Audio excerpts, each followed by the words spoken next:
Hello everyone, I welcome you all to YouTube channel English by Roshan. तो सबसे पहले तो यार सॉरी कि मैं 2 दिन आप लोगों को वीडियो नहीं दे पाया, लेकिन उसके पीछे कुछ मेरा पर्सनल रीज़न था। ठीक है, लेकिन आज हम लोग पढ़ने वाले हैं प्रोनाउन की क्लास 5। ऑलरेडी हम लोग 4 क्लासेस पढ़ चुके हैं। A to Z बैच आपको पता चल रहा है, जिसके अंदर हम लोग प्रोनाउन पढ़ रहे हैं, और प्रोनाउन की 4 क्लासेस ऑलरेडी हम लोग पढ़ चुके हैं। तो अगर आप लोगों ने वो 4 क्लासेस नहीं देखी है तो पहले आप जाओ चैनल पे, प्लेलिस्ट में जाओ, A to Z बैच आपको दिखाई देगा, उसके अंदर प्लेलिस्ट बनी हुई है। वहां पर प्रोनाउन की 4 क्लासेस मैं ऑलरेडी अपडेट कर चुका हूँ, अपलोड कर चुका हूँ। तो आप पहले वो 4 क्लासेस देखो। और अगर आपने नाउन की क्लासेस, क्योंकि उससे पहले मैंने आपको नाउन पढ़ा रखा है, तो अगर आपने नाउन की क्लासेस नहीं देखी है तो पहले आप वो देख लो। ठीक है, पहले आप नाउन की क्लासेस देखो, शायद 7 या 8 क्लासेस हैं। उसके बाद प्रोनाउन की आप 4 क्लासेस देखो, उसके बाद आप इस वाली क्लास को देखना। लेकिन अगर आप चैनल से कंटिन्यू जुड़े हो, अगर आप लगातार पढ़ाई कर रहे हो, तो फिर तो आपको पता है हम लोग क्या पढ़ रहे हैं। हम लोग पढ़ रहे हैं प्रोनाउन, और प्रोनाउन की 4 क्लासेस हम लोग ऑलरेडी पढ़ चुके हैं। अब हम पढ़ेंगे प्रोनाउन की क्लास 5। ठीक है, तो चलो शुरू करते हैं आज की क्लास। ये सारा हम लोग पढ़ चुके हैं, ये भी पढ़ चुके हैं, बहुत सारी चीजें हम लोग पढ़ चुके हैं। तो इसलिए मैंने आपको बोला कि पहले आप पढ़ के आ जाओ। ठीक है, चलो आज हमें यहाँ से पढ़ना यूज ऑफ रिलेटिव प्रोनाउन। आप प्रीवियस वीडियोस को जाकर देखना कि हम क्या पढ़ रहे हैं। अभी मैं आपको पढ़ा रहा हूँ रिलेटिव। देखो, अलग अलग जो प्रोनाउंस है, टोटल 10-11 तरह के जो प्रोनाउंस होते हैं, मैं बेसिकली उन सबका आपको यूज बता रहा हूँ एक एक करके। ठीक है, कि मतलब पर्सनल प्रोनाउन को कैसे यूज करते हैं, पॉजेसिव प्रोनाउन को कैसे यूज करते हैं, डेमोस्ट्रेटिव प्रोनाउन को कैसे यूज करते हैं, डिस्ट्रीब्यूटिव प्रोनाउन को कैसे यूज करते हैं। तो अब जो बारी है अगली, वो किसकी है? रिलेटिव प्रोनाउन की। ठीक है, मैं आपको पढ़ा रहा हूँ कि जो रिलेटिव प्रोनाउंस होते हैं उनको हम कैसे यूज करते हैं। इसके बारे में मैंने आपको पहले वैसे बता दिया कि होता क्या है। मैं एक बार फिर से बताता हूँ, ध्यान से देखना। व्हेन, जब, who, which, whose, whom and that are used to express relation between their antecedent and precedent। जब इन शब्दों का इस्तेमाल आप करते हो क्या करने के लिए? संबंध बताने के लिए। संबंध किसके बीच में? There antecedent and president. Antecedent का मतलब इनसे पहले आने वाले शब्द, और प्रेसिडेंट का मतलब इनसे बाद में आने वाले शब्द। जब इन शब्दों का आप इस्तेमाल करते हो अपने से पहले आने वाले शब्द के साथ इसका संबंध बताने के लिए, या बाद वाले जो बाद वाला शब्द है उसके साथ संबंध को बताने के लिए, तो इनको हम क्या बोलते हैं? इनको हम बोलते हैं रिलेटिव प्रोनाउन। जैसे मैं बोलूं who are you, who are you, तो आपको पता है यहाँ पर हु तो आ रहा है, लेकिन आप आंख बंद करके ये नहीं बोल सकते कि रिलेटिव प्रोनाउन है, क्योंकि सर ने यहाँ पर लिख रखा है। नहीं, यहाँ पर जो हु है आपको पता है रिलेशन नहीं बता रहा किसी का, बल्कि तो सीधा क्वेश्चन पूछ रहा कि हु आर यू, तुम कौन हो। ये आगे पीछे किसी का रिलेशन थोड़ी बता रहा है। तो इस हु को आप रिलेटिव प्रोनाउन नहीं बोलोगे, आप इसको बोलना है तो क्या बोलोगे? इंटरोगेटिव प्रोनाउन बोलोगे, क्योंकि ये क्या है? प्रश्न पूछ रहा है। ठीक है, लेकिन जैसे यहाँ पर देखो, मैंने एक हु वाला एग्जाम्पल लिखा है, दिस इज द बॉय, ये वही लड़का है। हु कैन डिफीट एनीवन, जो किसी को भी हरा सकता है इन आर्म रेसलिंग। ये वही लड़का है। कौन सा लड़का? जो जो मतलब किसी को भी हरा सकता है। तो यानी कि ये जो हु है ना, क्या कर रहा है? इसको और इसको कनेक्ट कर रहा है कि भाई जिसकी यहाँ पर बात हो रही है, मैं इतना कॉन्फिडेंस से बोल रहा हूँ कि ये वही लड़का है। तो कौन सा लड़का? जो किसी को भी हरा सकता है। तो ये और ये दोनों सेम ही है ना, और उनको सेम बनाने वाला कौन है? ये। तो हु क्या कर रहा है यहाँ पर? कोई प्रश्न नहीं पूछ रहा आपसे, बल्कि इसको यानी कि अपने एंटीसीडेंट को और अपने प्रेसिडेंट को क्या कर रहा है? आपस में रिलेट कर रहा है। ठीक है, तो ये जो हुआ इसको हम क्या बोलेंगे? इसको हम बोलेंगे रिलेटिव प्रोनाउन। ठीक है, आगे देखो। आई हैव अ डॉग, मेरे पास एक डॉग है, विच इज व्हाइट, जो कि क्या है? व्हाइट है। देखो यहाँ पर विच क्या मैंने क्वेश्चन पूछने के लिए यूज किया। अगर मैं बोलता विच इज योर बैग, क्या बोलता मैं? Which is your bag. अब आपको पता है यहाँ पर जो मैंने विच लगाया, ये क्या कर रहा है? क्वेश्चन पूछ रहा है ना कि तुम्हारा बैग कौन सा? विच इज योर बैग, कि तुम्हारा बैग कौन सा है। तो ये क्या बन जाएगा? इंटेरोगेटिव प्रोनाउन बन जाएगा। ठीक है, क्योंकि ये आपको रिलेट तो कर नहीं रहा किसी को भी। लेकिन यहाँ पर जो विच है कि आई हैव अ डॉग, मेरे पास एक कुत्ता, विच इज व्हाइट, जो कि क्या है? सफेद है। तो ये जो सफेद है, ये जो कुत्ता है, इन दोनों को रिलेट कौन कर रहा है? विच कर रहा है ना। ठीक है, इन दोनों को एक बनाने का काम कौन कर रहा है? विच कर रहा है, कि मेरे पास एक डॉग है जो है व्हाइट, जो क्या है? व्हाइट। तो जो है यानी कि जो विच है, ये दोनों को क्या कर रहा है? रिलेट कर रहा है। तो रिलेट करने का मतलब होता है कि ये क्या है? Relative pronoun. ठीक है, आगे देखो। The boy that stole my watch, लड़का जिसने मेरी घड़ी चुराई, वॉज हाइडिंग देयर, वो वहां पर छुपा हुआ था। The boy that stole my watch, वो लड़का जिसने मेरी घड़ी चुराई, वॉज, देखो यहां पर दैट लिखा है ना। द बॉय, लड़का जिसने घड़ी चुराई, तो चुराने वाला लड़का कौन है? ये है। तो दैट क्या कर रहा है? इसको और इसको रिलेट कर रहा है कि नहीं कर रहा है? कि जो चुराने वाला है वो कौन है? ये लड़का जिसकी मैं बात कर रहा हूं। The boy that stole my watch, तो दैट क्या कर रहा है? स्टोल को और बॉय को क्या कर रहा है? रिलेट कर रहा है। तो आप कह सकते हो कि जो दैट है वो यहाँ पर क्या कर रहा है? रिलेटिव प्रोनाउन का काम कर रहा है। देखो यहाँ पर लिखा ना दैट। ठीक है, the boy that stole my watch was hiding there, वहां छुपा हुआ था। अगर मैं आपके सामने एक एग्जाम्पल लिखता हूं कि that is not my watch, तो क्या ये वाला दैट जो है, क्या ये रिलेटिव प्रोनाउन है? अगर मैं आपसे पूछूं क्या जो दैट मैंने लिखा, क्या इसको आप रिलेटिव प्रोनाउन कहोगे? तो आपका आंसर होगा सर बिल्कुल भी नहीं कहेंगे, क्योंकि ये जो दैट है ये किसी को कनेक्ट थोड़ी कर रहा है, सीधा बता रहा है कि that is not my watch, कि वह मेरी घड़ी नहीं है।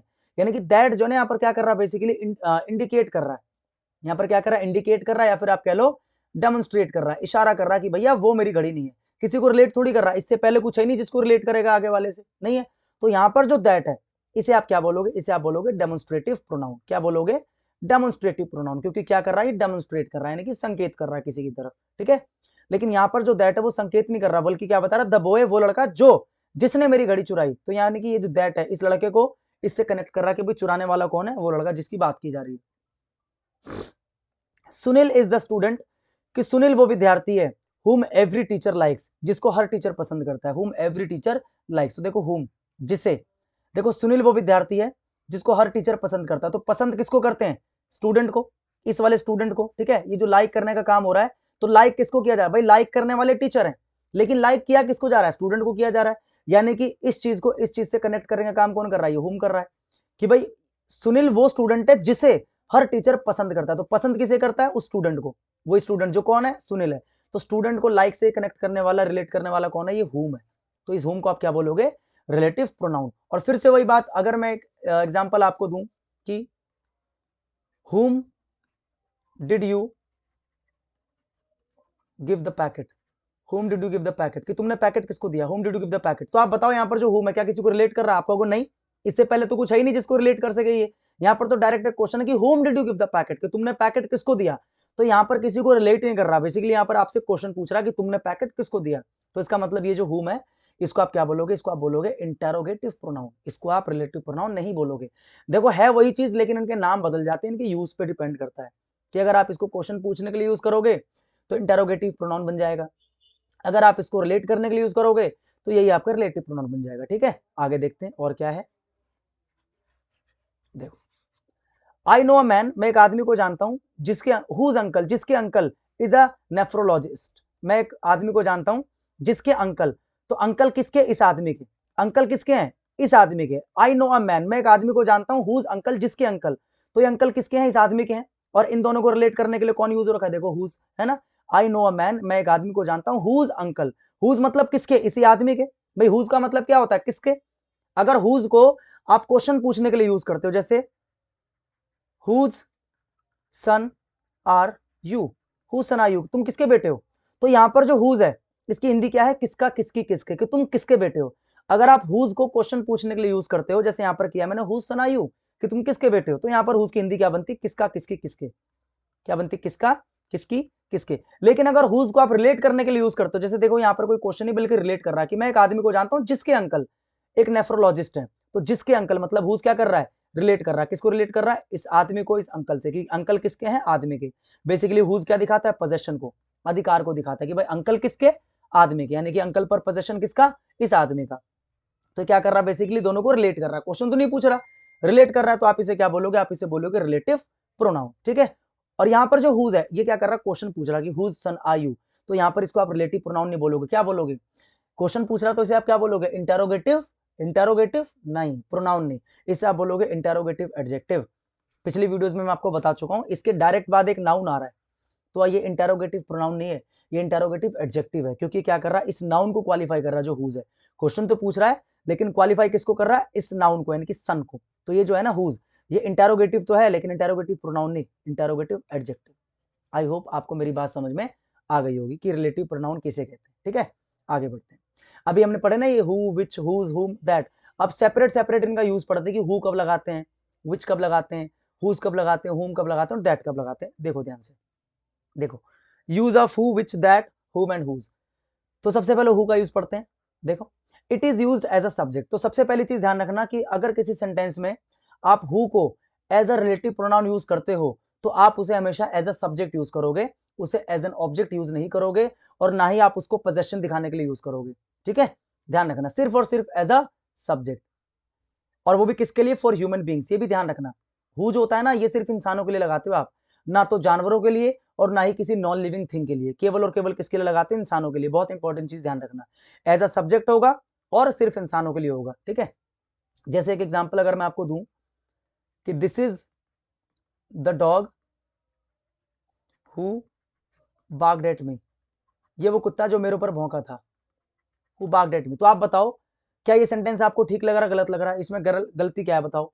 This is the dog who barked at me. तो आपको पता है यहाँ पर जो हु है ये क्या कर रहा है, डॉग को रिलेट कर रहा है कि भाई यही वो कुत्ता है जो भौंका। तो भौंकने को इस डॉग से रिलेट करने का काम कर रहा है ना ये, कि भाई कुत्ता क्या किया, भौंका। तो आपको पता है अगर ये रिलेट कर रहा है तो यानी कि रिलेटिव प्रोनाउन है। और अगर आप रिलेटिव प्रोनाउन लगा रहे हो तो डॉग के लिए लगा रहे हो ना, तो ध्यान रखना डॉग तो एनिमल है, तो एनिमल के लिए आप हु नहीं लगाते। मैंने अभी लिखा ना कि हु जो आता है सिर्फ किसके लिए आता है, ह्यूमन बींग्स के लिए। एनिमल के लिए आप क्या लगाते हो, एनिमल के लिए आप लगाते हो विच लगा सकते हो, ठीक है, क्या लगा सकते हो, विच। अभी आगे पढ़ेंगे इसको भी, ठीक है। तो ध्यान रखना हु सिर्फ आता है इंसानों के लिए। आगे बढ़ते हैं,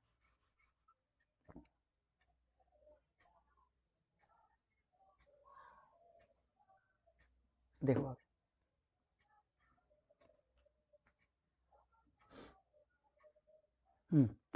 अगला है विच। देखो एग्जांपल देख लो, दिस इज द मैन, ये वो आदमी है, who told me about you, जिसने मुझे तुम्हारे बारे में बताया। ये वही आदमी है जिसने मुझे तुम्हारे बारे में बताया।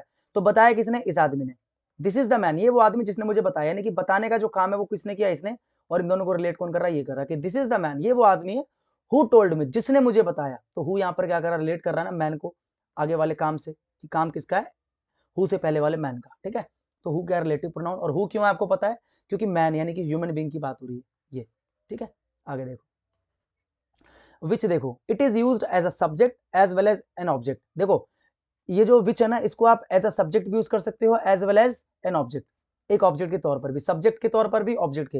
हु जो था ये सिर्फ सब्जेक्ट था, लेकिन विच जो है ये सब्जेक्ट भी हो जाएगा और ऑब्जेक्ट भी हो जाएगा। अभी एग्जांपल्स के थ्रू समझेंगे। और देखो किसके लिए यूज होता है, for animals and non living things. अब ये इंसान के लिए नहीं लगाना आपको, क्योंकि इंसान के लिए तो ऑलरेडी आपने पढ़ लिया ना हु।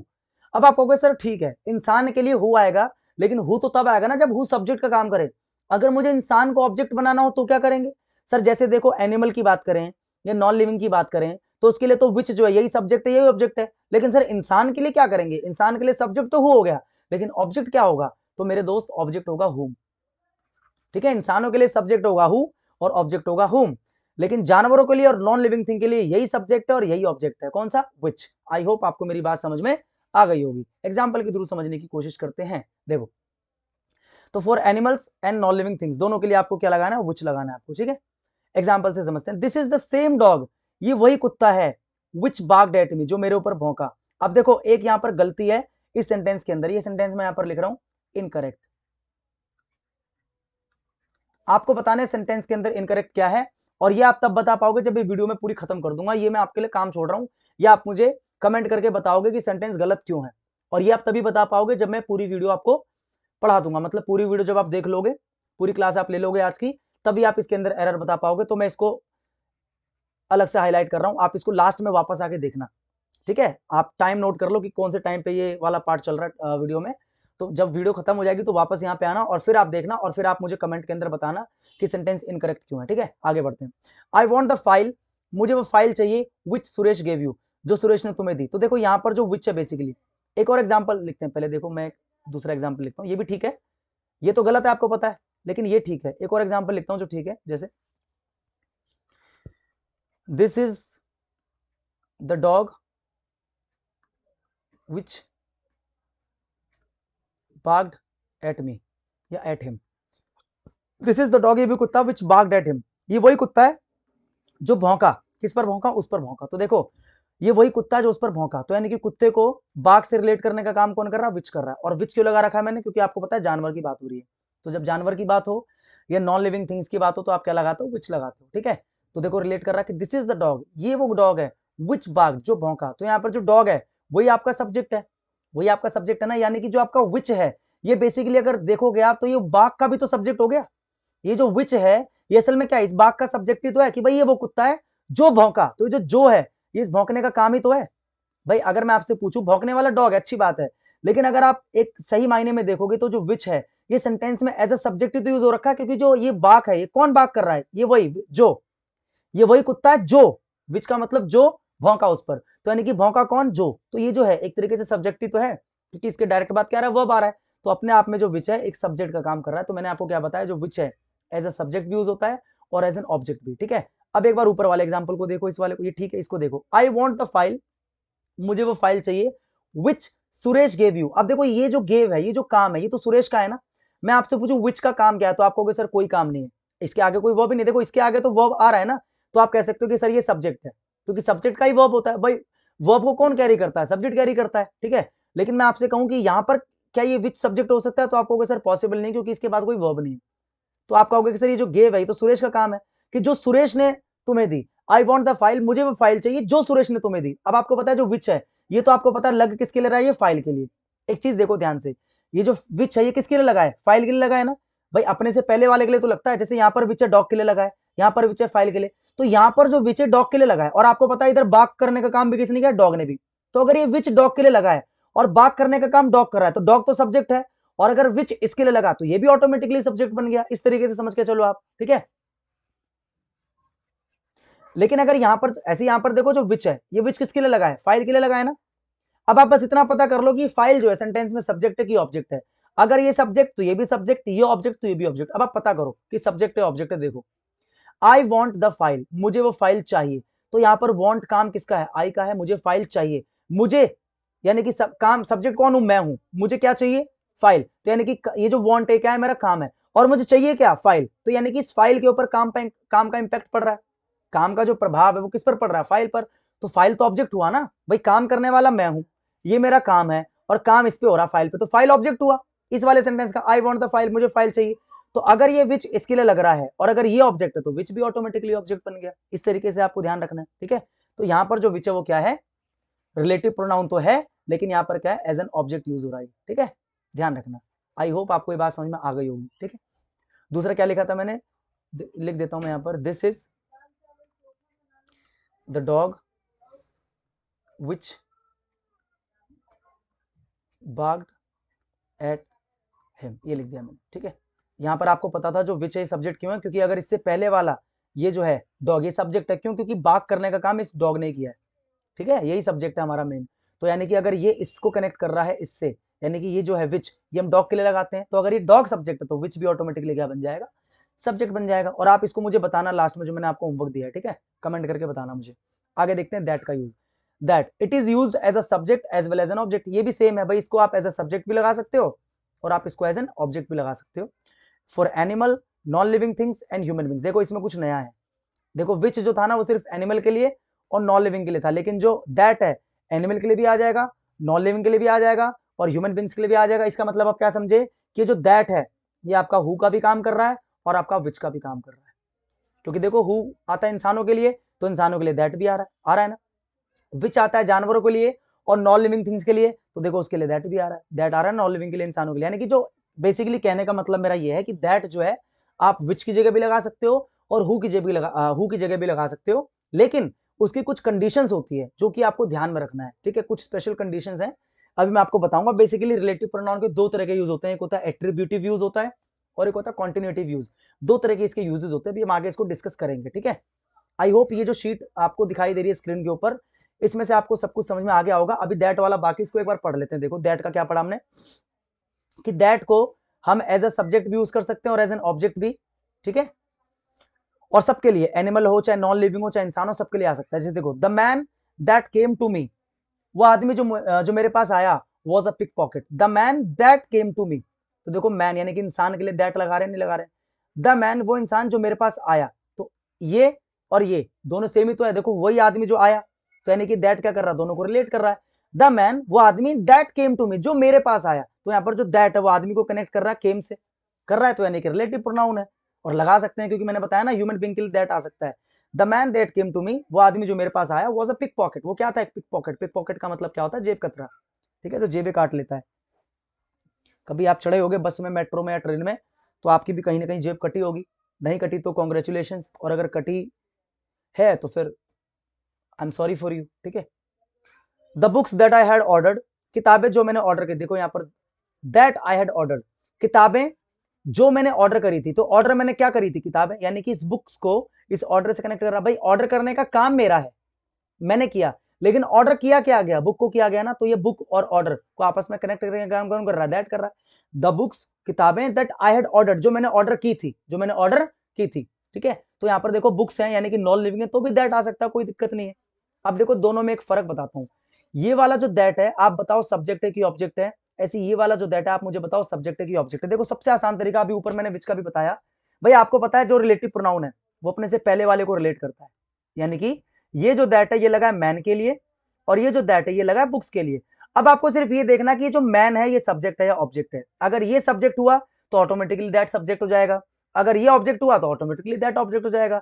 ऐसे अगर ये सब्जेक्ट हुआ तो ये सब्जेक्ट हो जाएगा, और ये ऑब्जेक्ट हुआ तो ये ऑब्जेक्ट। अब बताओ, the man that came to me, जो मेरे पास आया, अभी जो आने का काम है किसने किया, इस मैन ने किया ना, यानी कि जो मैन है ये तो सेंटेंस में सब्जेक्ट हुआ ना मेरा। The man that came to me, मेरे पास आया तो मैं तो ऑब्जेक्ट हूं भाई, आया तो वो आदमी ना, ये काम किसका है, मेन वर्ब किसका है, मैन का ही तो है। तो आपको पता लग गया कि जो मैन है ये काम उसी का हो रहा है बेसिकली, यानी कि जो मैन है वो सब्जेक्ट है। तो अगर ये दैट इस मैन के लिए, क्योंकि आपको पता है उससे पहले वाले के लिए यूज होता है रिलेटिव प्रोनाउन, भाई रिलेटिव प्रोनाउन के पहले जो लिखा होता है नाउन उसी को तो रिलेट करता है वो। तो अगर ये इससे पहले वाला नाउन अगर सब्जेक्ट है तो ऑटोमेटिकली दैट भी क्या बन गया, subject. The man that came to me was a pickpocket. ठीक है, अब अगला वाला देखो जी, देखो ये इसके लिए यूज हो रहा है, मैंने आपको बताया जो इससे पहले नाउन है उसी के लिए लगता है। The books that I had ordered. अब मुझे बताओ यहां पर जो मेन वर्ब है ऑर्डर करने का, ये ऑर्डर करने वाला कौन, मैं, यानी कि ये जो काम है वो मेरा है, यानी कि सेंटेंस में सब्जेक्ट तो अब मैं हुआ ना, मैंने ऑर्डर किया था। मैंने क्या ऑर्डर किया था, किताबें ऑर्डर करी थी, यानी कि जो किताबें हैं इनके ऊपर तो काम हुआ है ना, इनके ऊपर तो काम का इंपैक्ट पड़ा है ना, यानी कि सब्जेक्ट तो मैं हूं, काम इनके ऊपर हुआ है, मैंने ऑर्डर क्या करी, किताबें। किताबों ने तो काम नहीं किया ना ऑर्डर करने का, किताबों को ऑर्डर किया गया, ऑर्डर मैंने किया तो मैं सब्जेक्ट, किताबों को ऑर्डर किया तो किताबें क्या है, ऑब्जेक्ट। तो आपको पता है अगर ये ऑब्जेक्ट है तो इसको, इसके लिए जो रिलेटिव प्रोनाउन आपने यूज किया ये भी ऑटोमेटिकली क्या बन जाएगा, ऑब्जेक्ट बन जाएगा। So simple. तो मैंने ऊपर वही तो लिखा है, देखो मैंने ऊपर वही तो लिखा है कि दैट, ये क्या हो गया भाई, कि दैट का इस्तेमाल आप एज अ सब्जेक्ट भी कर सकते हो एज वेल एज ऑब्जेक्ट के तौर पर भी कर सकते हो। आई होप आपको मेरी बात समझ में आ रही होगी। आगे देखो, कुछ नोट में इंपॉर्टेंट बात लिखी, ध्यान से देखना। अच्छा अभी आपने क्या देखा कि दैट को जो है ना, दैट को आप हु की जगह भी लगा रहे हो और आप विच की जगह भी लगा रहे हो। एक चीज बताओ, अच्छा मैं उस पर वापस आऊंगा, चलो आप दैट को हु की जगह भी लगा रहे हो, विच की जगह भी लगा रहे हो, यानी कि अगर कॉमन सेंस देखा जाए तो यहाँ पर आदमी है, आप यहाँ पर दैट की जगह हु भी तो लगा सकते हो, क्योंकि आदमी की जब हम बात करते हैं ऊपर लिखा है ना देखो, तो हु लगाते हैं ह्यूमन बींग्स के लिए, तो आप अगर हु भी तो लगा सकते हो, बिल्कुल सही है, कोई दिक्कत नहीं है। The man who came to me was a pickpocket, बिल्कुल ठीक, दैट की जगह हु लगा दो क्योंकि इंसान की बात हो रही है। द बुक्स, दैट की जगह पर अगर मैं आपसे कहता हूं विच लगा दो तो भी ठीक, क्योंकि देखो यहां पर नॉन लिविंग है और नॉन लिविंग के लिए क्या लगाते हैं, नॉन लिविंग के लिए क्या लगाते हैं, विच लगाते हैं। तो मैंने आपसे एक सिंपल सी बात कही कि जहां जहां पर, याद से ध्यान से सुनो मैं क्या बता रहा हूं, जहां जहां पर आप दैट लगा रहे हो एज अ रिलेटिव प्रोनाउन, आप वहां वहां पर उसकी जगह पर हु और विच को लगा सकते हो। डिपेंड करता है कि वहां पर ह्यूमन बींग की बात की गई है या एनिमल या फिर नॉन लिविंग की बात की गई है। अगर ह्यूमन की बात की गई है तो जहां पर दैट लगा आप उस दैट को हटाकर हु लगा दो, बिल्कुल ठीक। जहां पर नॉन लिविंग की बात की गई है या फिर एनिमल की बात की गई है वहां से आप क्या करो, दैट को हटाकर विच लगा दो, बिल्कुल ठीक। जहां जहां पर दैट है वहां पर आप हु और विच लगा सकते हो, लेकिन इसका मतलब ये बिल्कुल भी नहीं है कि जहां जहां पर हु और विच आ रहा वहां पर आप दैट लगा सकते हो, क्योंकि इसमें फिर कंडीशन आ जाती है। ध्यान से सुनो, इसको देखो क्या है, that is not used in the relative clause separated by कमा। ध्यान रखना, अगर कोई रिलेटिव क्लॉज यूज हो रहा है सेंटेंस के अंदर, क्लॉज का मतलब आपको पता है दो सेपरेट पार्ट्स जो अपने आप में क्या होते हैं, इंडिपेंडेंट होते हैं, मतलब अपनी अपनी मीनिंग रखते हैं, ठीक है। That is not used, sorry that is not used in the relative clause separated by कमा। अगर कमा से सेपरेट होकर दो रिलेटिव क्लॉज लिखे हुए हैं तो वहां पर आपको दैट नहीं लगाना। अब वहां पर आपको क्या लगाना पड़ेगा, ये हु, विच या हुम जो भी रिक्वायर्ड होगा, वहां पर दैट नहीं आएगा। एग्जाम्पल के थ्रू समझते हैं कैसे। देखो इसको आप ऐसे समझ सकते हो, मेरी बात को ध्यान से समझना, वैसे कहीं पर लिखा नहीं है लेकिन मैं अपने तरीके से आपको समझा रहा हूं तो आपको समझ में आई होप आ जाएगा। देखो ही इज, अच्छा यहां पर मैं पहले कुछ अपने एग्जांपल लिख के समझाऊं आपको, या ऊपर ही देख लो, चलो।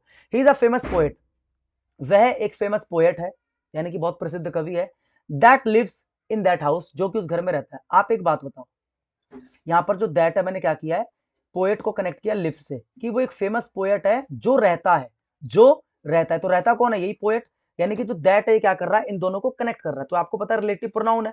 अब आप कहोगे सर जी ठीक तो है, अभी तो आपने बताया था कि इंसानों के लिए दैट लगा सकते हैं, लेकिन ये वाले इसको ध्यान से पढ़ो क्या लिखा है।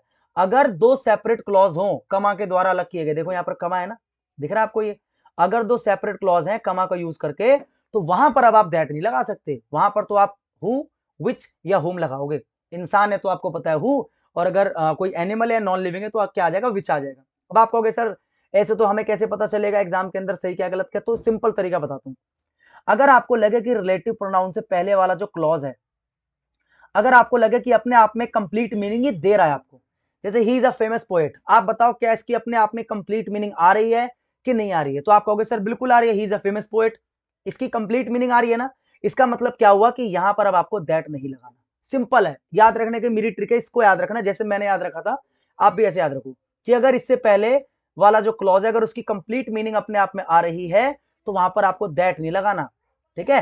वहां पर आपको क्या लगाना है, वहां पर आपको लगाना है हु, क्योंकि इंसान है तो हु लगाना है। अब एक बार पीछे वाले को देखो जनाब, देखो अब जरा इस वाले को देखो, यहां पर दैट लगे हुए हैं, जरा देखो दैट से पहले क्या लिखा, द मैन। तो क्या आपको लगता है द मैन की अपने आप में कोई कंप्लीट मीनिंग है? तो आप कहोगे सर बिल्कुल भी नहीं है। द मैन क्या, द मैन क्या अपने आप में कोई कंप्लीट क्लॉज है क्या? तो आप कहोगे नहीं है सर, तो बस आप दैट लगा सकते हो। समझ गए क्या बोला मैंने, कि अगर इससे पहले वाले क्लॉज की अपने आप में कोई कंप्लीट मीनिंग हो, अगर कंप्लीट मीनिंग हो तो आप लगा सकते हो दैट, सॉरी तो आप दैट नहीं लगा सकते अगर कंप्लीट मीनिंग हो। अगर कंप्लीट मीनिंग ना हो तो आप लगा दो दैट। जैसे देखो यहां पर भी द बुक्स, केवल द बुक्स, क्या इसकी कोई कंप्लीट मीनिंग दिख रही है आपको? कोई कंप्लीट मीनिंग तो नहीं है ना, तो इसलिए मैंने क्या लगा दी, दैट लगा दिया। लेकिन इस वाले को अगर आप देखोगे तो ही इज अ फेमस पोएट, इसकी कंप्लीट मीनिंग है, तो इसलिए यहां पर दैट नहीं आ सकता, ठीक है। तो इसलिए मैंने बताया कि जहां जहां पर दैट लगा है वहां वहां पर आप हु भी लगा सकते हो और विच भी लगा सकते हो। लेकिन इसका ये कतई मतलब नहीं है कि जहां जहां पर विच लगा है या जहां जहां पर हु लगा है वहां पर आप दैट लगा सकते हो, ये इसका कतई मतलब नहीं है, ठीक है। समझ गए मेरी बात? अभी एग्जाम्पल के थ्रू और समझाएंगे, आगे देखो। He is a famous poet, देखो he is a famous poet who lives in that house, अभी बिल्कुल ठीक है, हु आ रहा है क्योंकि इंसान की बात हो रही है और आपको पता है ये कंप्लीट क्लॉज है अपने आप में, तो इसलिए दैट तो नहीं आ सकता, तो ये बिल्कुल करेक्ट है। देखो लिखा करेक्ट और ये क्या था, incorrect. I have bought a dog, मैंने एक डॉग खरीदा है, देखो क्या इस क्लॉज की कंप्लीट एक मीनिंग है? तो आप कहोगे बिल्कुल है sir, I have bought a dog, मैंने एक डॉग खरीदा है, कंप्लीट मीनिंग आ रही है ना। ऐसा तो नहीं कि सिर्फ सब्जेक्ट सब्जेक्ट दे रखा है, सिर्फ नाउन नाउन दे रखा है आर्टिकल के साथ, नहीं ना, कंप्लीट मीनिंग है, कंप्लीट क्लॉज है अपने आप में। I have bought a dog, कमा के थ्रू सेपरेट हो रहा है, दैट इज ब्लैक, तो फिर तो दोबारा वही गलती, अगर इसकी कंप्लीट मीनिंग है इसकी तो फिर वहां पर दैट का यूज नहीं होता, ठीक है। अब बताओ अगर दैट नहीं आएगा तो रिलेटिव प्रोनाउन कौन सा आएगा, हु आएगा या विच आएगा? तो आपका आंसर होगा सर विच आएगा, क्यों? क्योंकि यहां पर मैं एनिमल की बात कर रहा हूं, एनिमल के लिए हु नहीं लगाते, तो ये इनकरेक्ट था ना। अभी सही करने के लिए I have bought a dog, मैंने एक डॉग खरीदा है, विच इज ब्लैक, जो कि क्या है, ब्लैक है, तो ये बिल्कुल क्या है, करेक्ट, ठीक है। I have a son, complete meaning आ रही है, देखो आ रही है, तो यहां पर भी दैट नहीं आएगा, इसलिए क्या था, इनकरेक्ट, क्योंकि कंप्लीट मीनिंग है ना, आई हैव अ सन, मेरे पास एक, मेरा मतलब मेरा एक बेटा है, that I love very much नहीं, यहाँ पर क्या आएगा, who I love very much, sorry हुम आई लव वेरी मच, क्योंकि आपको पता है हुम क्यों आ रहा है, क्योंकि लव करने का काम तो मैं करता हूं ना, ये जो वर्ब है तो मेरा है, आई का है। लेकिन अगर मैं, चलो ऐसे समझाता हूं, इसको यहां पर लिखता हूं, आई हैव अ सन, अगर आप कहते हो सर हु आना चाहिए तो मैं आपको समझाता हूं हु क्यों नहीं आएगा। देखो हु और हुम दोनों इंसान के लिए आते हैं, अभी मैंने पीछे बताया भी था, हु और हुम जो है ये दोनों इंसान के लिए आते हैं। फर्क क्या है, ये सब्जेक्ट का काम करता है और ये ऑब्जेक्ट का काम करता है, ठीक है। I have a son who I love very much, who I love very much. अगर मैं आपसे पूछूं, ये आपको आपको दिख नहीं रहा होगा, यहाँ पर मेरी फोटो दिख रही होगी ना, यहाँ लिखता हूं मैं, अभी मैंने पीछे बताया था कि हु और हुम ये दोनों ही किसके लिए यूज होते हैं, ह्यूमन बीइंग के लिए, इंसानों के लिए। फर्क क्या है कि हु जो होता है ये एज अ सब्जेक्ट होता है और हुम जो होता है ये एज एन ऑब्जेक्ट होता है। अब मैं इस एग्जांपल को ऐसे लिखता हूं अगर, कि I have a son who I love very much. तो आप बताओ मेरे पास एक बेटा है जिसको मैं बहुत प्यार करता हूं, आप बताओ यहां पर जो काम हो रहा है लव करने का, वो काम मेरा बेटा कर रहा है, मैं कर रहा हूं? अगर इस एग्जांपल के थ्रू समझे तो वो काम कौन कर रहा है, तो आप कहोगे सर मैं कर रहा हूं, आई लव, मतलब जिसको मैं प्रेम करता हूं, कि ये काम तो मेरा है ना।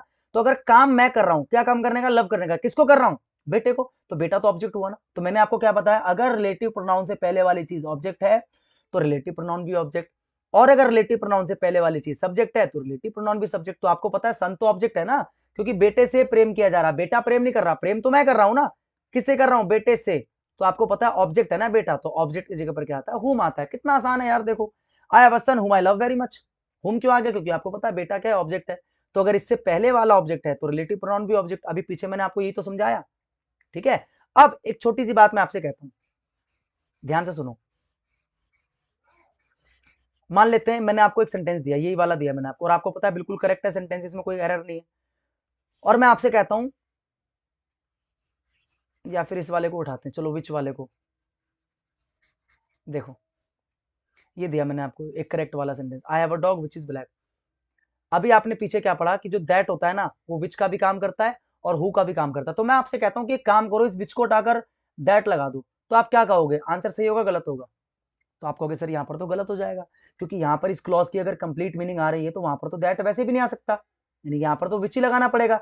तो इससे आप एक बात क्या समझे कि जहां जहां पर दैट आ रहा है वहां वहां पर हु और विच आ सकता है 100%, लेकिन इसका यह मतलब बिल्कुल भी नहीं है कि जहां जहां पर विच आ रहा है, जहां जहां पर हु आ रहा है वहां पर दैट आ जाए। ये चीज आपको ध्यान में रखना है, ठीक है। आई होप आपको मेरी बात समझ में आ गई होगी। आगे देखो, अगला हुज।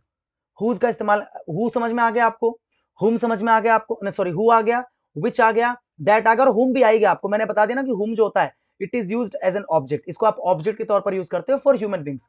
अगर इंसान के लिए सब्जेक्ट लगाना है तो हु, और इंसान के लिए अगर ऑब्जेक्ट लगाना है तो हुम, बताया ना मैंने भी आपको।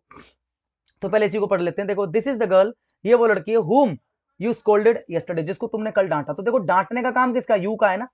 डांट किसको पड़ी है, इस लड़की को, कि ये वही लड़की है जिसको तुमने डांटा। तो डांटने का काम तो तुमने किया ना, यानी कि इस लड़की को तो डांट पड़ी है। तो अगर रिलेटिव प्रोनाउन से पहले वाली चीज ऑब्जेक्ट है तो रिलेटिव प्रोनाउन भी ऑब्जेक्ट का काम करेगा। और आपको पता है ऑब्जेक्ट हुम होता है। हो सकता है क्या 100% एग्जाम में आपको ना ऐसे दे देगा वो, ऐसे, और आप हो जाओगे confuse. This is the girl who you scolded yesterday, तो आपको पता है गलत है, क्योंकि गर्ल क्या है, ऑब्जेक्ट है ना। तो ये जो रिलेटिव प्रोनाउन है ये भी ऑब्जेक्ट होगा, तो ऑब्जेक्ट हु नहीं होता, ऑब्जेक्ट क्या होता है, हुम होता है, ठीक है।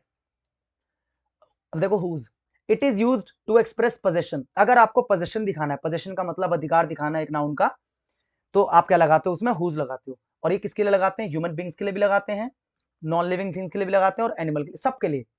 किसी का भी अधिकार दिखाना आप क्या लगाते हो, हुज लगाते हो। लेकिन ऐसा नहीं कि हुज के अलावा और कुछ नहीं लगता, ये भी लगता है ऑफ विच, ध्यान रखना। दो चीजें याद रखना, एक तो हुज और एक क्या होता है ऑफ विच। दोनों चीजें लगाते हैं किसके लिए, पोजेशन को दिखाने के लिए। यहां लिख देता हूं ऑफ विच, ठीक है। देखो, दिस इज द बॉय, यही वो लड़का है, this is the boy whose parents, जिसके parents came to meet you, जिसके पेरेंट्स तुमसे मिलने आए, जिसके पेरेंट्स तुमसे मिलने आए। तो देखो, हुज पेरेंट्स, तो यहां पर जो हुज है वो क्या कर रहा है, यहां पर जो हुज है, ये हुज इसके लिए नहीं लगा, इसके पेरेंट्स के लिए लगा। हुज पेरेंट्स, ये जो हुज है इस लड़के को इंडिकेट नहीं कर रहा, ये बता रहा है इस लड़के के पेरेंट्स। इस हु का मतलब ये नहीं कि वही लड़का, अगर हु कर देते तो हु होता, इस बॉय के लिए इंडिकेट कर रहे थे, मतलब इस बॉय को बता रहे थे आप। लेकिन यहाँ पर हुज का मतलब क्या है कि यहाँ पर बॉय की बात नहीं की जा रही, ये वही लड़का है हुज पेरेंट्स, जिसके पिता या जिसके पेरेंट्स, सॉरी, जिसके parents came to meet you, जिसके पेरेंट्स तुमसे मिलने आए थे। तो यहाँ पर जो हुज है रिलेट कर रहा है किसको, अपने से पीछे वाले को और आगे वाले को। भाई पेरेंट्स किसके हैं, उस लड़के के, तो रिलेट तो कर रहा है ना। लेकिन ये दोनों अब सेम नहीं है, बल्कि क्या कर रहा है ये हुज जो है पोजेशन दिखा रहा है कि पेरेंट्स किसके, लड़के के, तो पोजेशन दिखाने का काम कर रहा है। This is the dog whose legs are broken, इंसान के लिए भी लगा सकते हो, नॉन लिविंग के लिए भी, एनिमल के लिए। दिस इज द डॉग, ये वही डॉग है हुज लेग्स आर ब्रोकन, जिसकी जो टांगे हैं वो क्या है, ब्रोकन, यानी कि टूटी हुई है, ठीक है। तो आपको पता है यहाँ पर जो हुज है वो क्या बता रहा है, जिसकी टांगे, तो यानी कि टांगे किसकी, डॉग की। तो ये जो हुज है क्या कर रहा है, दोनों को कनेक्ट कर रहा है कि भाई टांगे किसकी है, डॉग की है। अब डॉग तो नहीं टूटा हुआ ना, डॉग की टांग टूटी हुई है, तो यानी कि जो हुज है क्या कर रहा है, पोजेशन को बता रहा है कि भाई टांग किसकी, डॉग की। आगे देखो, डिफरेंस बिटवीन हु एंड हुम, अभी मैंने आपको बता ही दिया कि हु जो होता है एज अ सब्जेक्ट यूज होता है, और हुम जो होता है एज एन ऑब्जेक्ट यूज होता है। लेकिन दोनों के दोनों किसके लिए होते हैं, ह्यूमन बीइंग के लिए, ठीक है, ह्यूमन बीइंग के लिए। दीज आर द गर्ल्स, देखो example, these are the girls, ये वो लड़कियां who everybody believes are twin sisters. These are the girls, ये वो लड़कियां हैं हु एवरीबडी बिलीव्स। ये देखो बिलीव्स जो है ना, अगर मैं आपसे पूछूं किसका काम है तो आप कहोगे सर ये एवरीबडी का काम है। भाई हर कोई ये मानता है, तो मानने का काम कौन करता है, हर कोई। तो ये जो मानने का काम हो रहा है, जो बिलीव है, ये इस लड़की का काम थोड़ी है। भाई मानने का काम तो हर कोई कर रहा है, यानी कि ये जो काम है वो इसका है, समझ में आ रहा है। तो ये जो दूसरा वाला वर्ब बच गया, वो वर्ब किसका होगा, इसका होगा ना। दीज आर द गर्ल्स, ये वो लड़कियां हैं जिनको सब मानते हैं कि वो जुड़वा बहनें हैं, यानी कि ये जो वर्ब है वो इस वाले सब्जेक्ट का है। लेकिन जो दूसरा वर्ब बच गया, आप मुझे बताओ, अगर दूसरा एक वर्ब बच रहा तो इसका मतलब दूसरा एक सब्जेक्ट भी आपको चाहिए इससे तुरंत पहले। तो इससे पहले ये तो सब्जेक्ट नहीं है, ये भी सब्जेक्ट नहीं, क्योंकि ये सब्जेक्ट तो इसका है, तो इससे पहले यही मिलता मुझे सब्जेक्ट। तो एग्जाम में क्या करेगा, यहां पर आपको दे देगा हुम एवरीबॉडी बिलीव्स। और कई बच्चों को लगता है सही तो है, भाई हर कोई मानता है, तो मानने का काम तो इनका हो गया, यानी कि ये जो गर्ल है तो ऑब्जेक्ट हो गया, तो ऑब्जेक्ट है तो ऑब्जेक्ट की जगह तो हुम लगाते हैं। लेकिन वहीं पर आप गलती कर बैठोगे, भाई मानने का काम इनका है, लेकिन आगे जो वर्ब है इसका भी तो कोई सब्जेक्ट होगा कि नहीं होगा। तो इसका सब्जेक्ट तो तभी होगा ना जब यहां पर हु होगा, क्योंकि हु आपके सब्जेक्ट का काम करता है, हुम आपके सब्जेक्ट का काम नहीं करता। आगे देखो, the players whom we have selected, अभी जो सेलेक्टेड है ये वी का काम है, जिनको हमने सेलेक्ट किया है फॉर आवर टीम, अपनी टीम के लिए, आर यंग। तो ये जो दूसरा वर्ब बच गया इसका भी तो कोई सब्जेक्ट होना चाहिए। तो आप कहोगे सर इसका सब्जेक्ट कौन होगा, यही हो सकता है, ये जो प्लेयर्स है ये तो हो सकते हैं। तो यानी कि बेसिकली देखो यंग कौन है, प्लेयर्स हैं, ऐसे समझो आप। ये जो यंग होने की बात हो रही है, आर यंग्स, यंग क्या हम है, नहीं ना, यंग कौन है, प्लेयर्स हैं। यानी कि जो लिखा आर यंग, ये किसके लिए यूज हुआ है, प्लेयर्स के लिए। तो यानी कि विशेषता किसकी बताई जा रही है, प्लेयर्स की। तो मतलब प्लेयर सब्जेक्ट ही तो हुआ कि नहीं हुआ भाई। इस वाले के हिसाब से आर यंग एंड एम्बिशियस, इसके हिसाब से जो सब्जेक्ट है, मतलब जिसकी बात हो रही है वो सब्जेक्ट है। तो बात किसकी हो रही है, प्लेयर्स की। तो अगर प्लेयर्स की बात हो रही है, क्या बोल रहे हैं, players are young and ambitious, की जो प्लेयर्स है वो क्या है, यंग भी है, एम्बिशियस भी। तो प्लेयर आपके सब्जेक्ट हुए ना।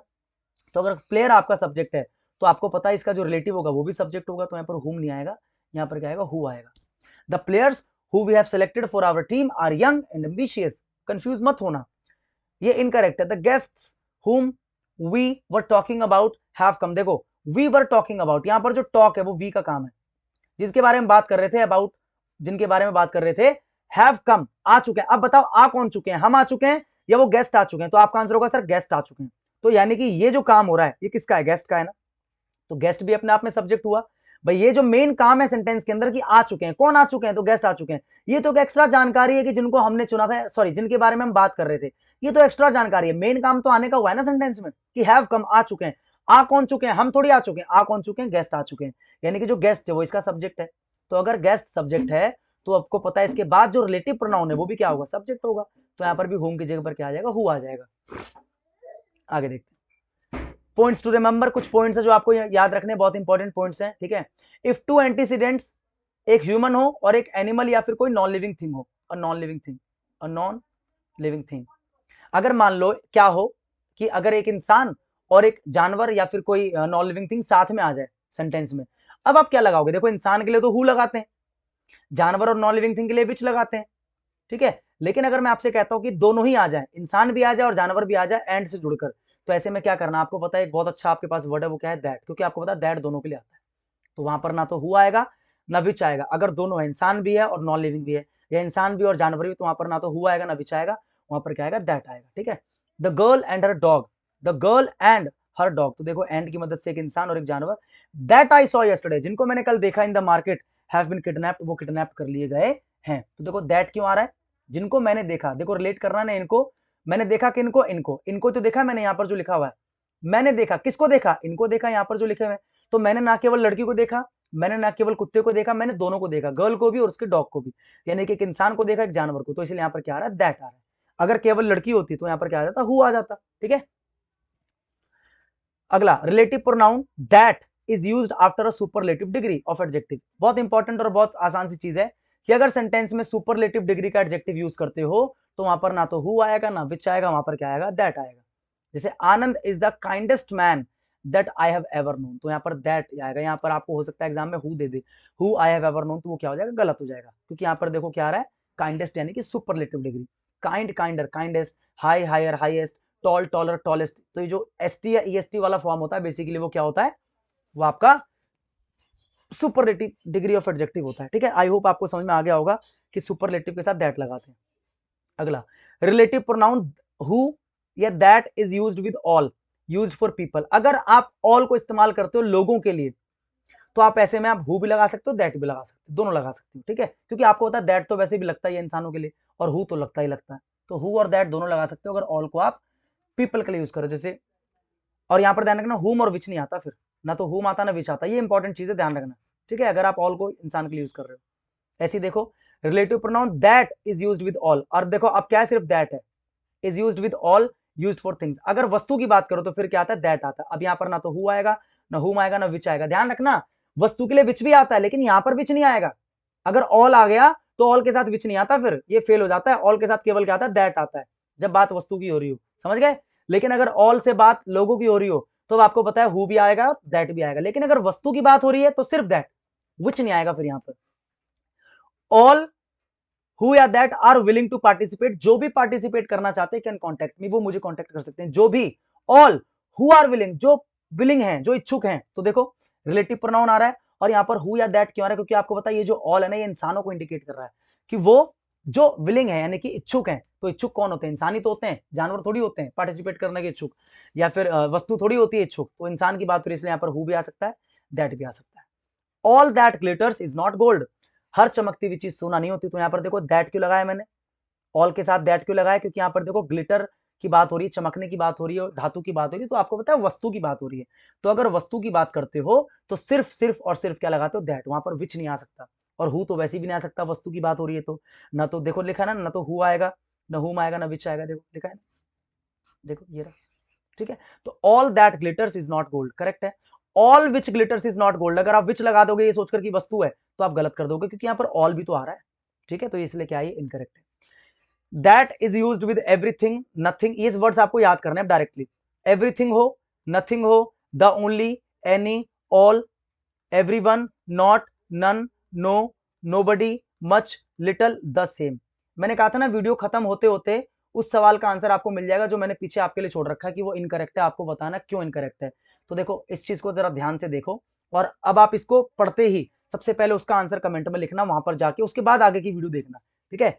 देखो क्या लिखा मैंने, that is used with everything nothing the only any all everyone not none no nobody much little the same the few and the little. अगर इनमें से कोई वर्ड आपको दिख जाए और आपको पता है याद करना पड़ेगा, तो वहां पर हमेशा हमेशा हमेशा और हमेशा क्या लगाना है, दैट लगाना। ना तो हु लगाना, ना विच लगाना, हुम लगाना, सिर्फ क्या लगाना, दैट लगाना। एग्जाम्पल से समझते हैं। ही हैज टोल्ड मी, उसने मुझे बताया है, एवरीथिंग दैट ही न्यू, जो वो जानता था। तो जो वो जानता था, क्या जानता था, एवरीथिंग। तो यानी कि इन दोनों को कनेक्ट करने का काम कौन कर रहा है, ये कर रहा है। और आपको पता है दैट क्यों, क्योंकि यहाँ पर एवरीथिंग है, देखो था ना यहाँ पर एवरीथिंग, देखो ये रहा, था ना, समझ गए। This is the only pen, ये एकमात्र पेन है, दैट आई हैव, जो मेरे पास है। तो मेरे पास क्या है, एकमात्र पेन, ओनली पेन। इन दोनों को कनेक्ट कौन कर रहा है, दैट कर रहा है। और दैट क्यों आ रहा है, क्योंकि देखो यहां पर कह रहा है द ओनली, देखो ये रहा लिखा था अभी, द ओनली, ठीक है, the only. She is the same, देखो द सेम लिखा था ना अभी, ये रहा द सेम। अब जाओ पीछे आंसर दो उस वाले सवाल का। This is the same girl, ये वही लड़की है, who was hosting the party. आपको पता है ये सेंटेंस क्या है, गलत है। गलत क्यों, क्योंकि अगर द सेम आ गया तो मैंने भी क्या बताया, सिर्फ सिर्फ और सिर्फ क्या आता है, दैट आता है। तो this sentence is incorrect. This is the same dog which barked at him, जो उस पर भौंका। दिस इज द सेम, देखो यहां पर भी द सेम आ रहा है, तो यहां पर आगे विच नहीं आएगा, ये भी क्या है, गलत है। दोनों में क्या आएगा, दैट आएगा, ठीक है। एक और इंपॉर्टेंट चीज ध्यान रखना, दैट देखो अगर आपको दिख जाए द सेम, ठीक है, देखो यहां पर लिखा भी है बेसिकली मैंने, that is used after the same plus noun. अगर द सेम के बाद एक नाउन है, देखो the same girl, the same dog, तो उनके बाद हमेशा दैट लगाते हैं। इफ वर्ब इज क्लियर, अगर उसके बाद एक वर्ब क्लियर हो, and as is used after the same plus noun, देखो यही चीज है the same plus noun, if verb is not clear, ये याद रखना। देखो यहां पर मैं दैट क्यों बोल रहा हूं, देखो the same plus noun, the same plus noun, और इनके बाद जो वर्ब है ना वो क्लियर है। होस्टिंग एक वर्ब क्लियर है, बाक एक वर्ब क्लियर है, इसलिए मैंने कहा कि यहां पर हु और विच ना लगाकर आपको क्या लगाना है, दैट लगाना है और दैट लगाना है। लेकिन द सेम के साथ अगर नाउन आ जाए और अगर उसके अंदर वर्ब क्लियर ना हो, तो अब वहां पर दैट भी नहीं आएगा, ये भी ध्यान रखना। वहां पर अब क्या आ जाएगा, वहां पर अब आ जाएगा एज आ जाएगा। सीजीएल 2021 के मेंस के अंदर ये क्वेश्चन पूछा गया था कि वहां पर अब जो है वहां पर क्या आएगा। तो आपको ध्यान रखना कि अगर द सेम के साथ नाउन आ रहा है और उसके बाद अगर वर्ब क्लियर है तो दैट आएगा, अगर वर्ब क्लियर नहीं तो क्या आ जाएगा, एज आ जाएगा। जैसे देखो this is the same man, देखो द सेम प्लस में नाउन आ रहा है, आ रहा है, तो आगे दैट लगा रखा है मैंने, क्योंकि यहां पर देखो वर्ब क्लियर है, डिसीव्ड, दैट डिसीव्ड मी। यहां पर और कुछ नहीं आ सकता, सिर्फ दैट, यानी कि ठीक है। This is the same pen, देखो द सेम के साथ नाउन आ रहा है। अब यहां पर मैंने दैट क्यों नहीं लगाया, क्योंकि देखो आगे कोई वर्ब क्लियर है ही नहीं, तो इसलिए मैंने सिर्फ क्या लगाया, एज लगाया। ये बिल्कुल क्या है, करेक्ट है। आई होप आपको ये बात समझ में आ गई होगी, ठीक है। आज की क्लास को इतना रखते हैं, कल की क्लास में मैं पूरा प्रोनाउन जो वो खत्म कर दूंगा। प्रोनाउन के 4 पार्ट्स हो चुके हैं, आज 5वां पार्ट है, पार्ट 6 आएगा कल। तो कल पूरा प्रोनाउन जो आपका फिनिश हो जाएगा। उसके बाद हम उसके क्वेश्चंस की प्रैक्टिस करेंगे, जैसे हमने लास्ट नाउन के टॉपिक में किया था। क्वेश्चंस की प्रैक्टिस करने के बाद 100-150 क्वेश्चंस करेंगे हम लोग, ताकि आपको अच्छे से समझ में आ जाए। लेकिन सजेस्ट करूंगा कि वो देखने से पहले आप एक बार वीडियोस को अच्छी तरीके से देख लेना, ठीक है। तब तक आप पढ़ते रहो, मैं आपसे मिलता हूं कल नेक्स्ट वीडियो के साथ। तब तक के लिए पढ़ते रहो बढ़िया तरीके से, मेहनत करो, तैयारी करो। जय हिंद।